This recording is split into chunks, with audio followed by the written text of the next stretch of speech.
Right then, as Danny says, usually something a little bit, oh no, we've got something a bit different for you today. This is actually a little bit different. Ineos Grenadier. We've been toying with getting one of these for a while now. We did have one on order, but we ended up cancelling it. And we've had quite a few customers saying they're going to bring them, but we finally got one here. Initially, we're just going to have a good look over this. Obviously run it up on dyno, see what power it does. A little bit of initial digging. Turbos and everything on these appear to be exactly the same as G Series BMW.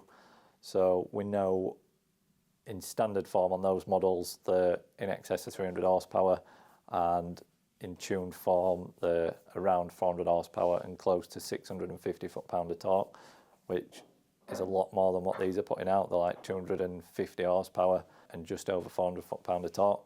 So guy's obviously brought it to us because he thinks it's a little bit sluggish for what it is. He wants a little bit more out of it. We're going to run it up now, see what it does. We'll bring you back, show you the dyno graph. Hopefully it is making the figures that Ineos are claiming, or thereabouts. And then we're going to look at tuning it at a later date.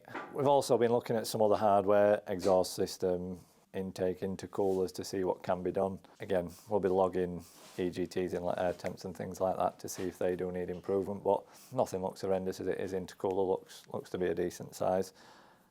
So yeah, we'll bring you back when we've got a dyno graph.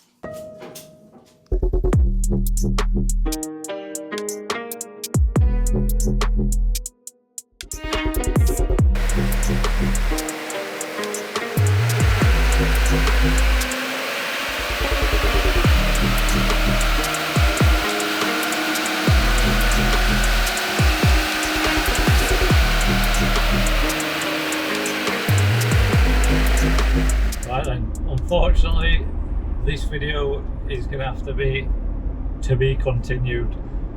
We've not been able to get the data we wanted off the dyno. We need a vehicle for a little bit longer than this customer can leave it with us. He's got places to be this afternoon, so rather than start delving in a little bit deeper, we decided to pull it off dyno and give it back to him.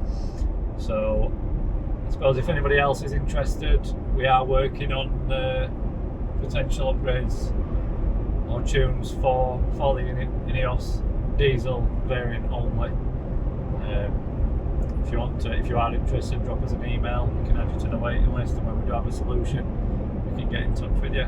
But for now, you're going to have to live with a standard 250 horsepower and 400 foot-pound, which it's not horrendous, but definitely squeeze a lot more out of it. See you in the next one.